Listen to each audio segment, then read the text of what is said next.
I am planning to cook myself comfort dinner with my appliance.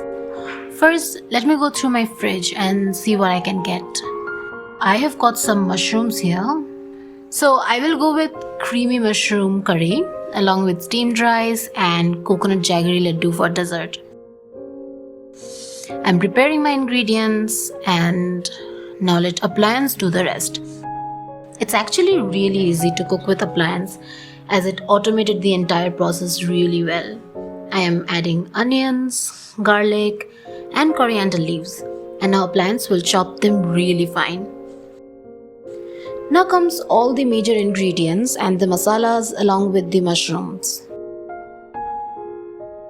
Press start and Upliance will take care of everything. Okay, now let's quickly make the rice in our Upliance.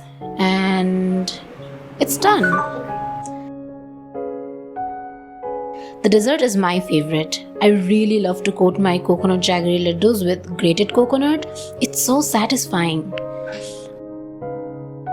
Alright, it's already 9 p.m. and it's getting quite chilly. So let's make a warm cup of lemon ginger tea. And oh, the aroma is just perfect. So let's put everything together and have my festive dinner. Bye!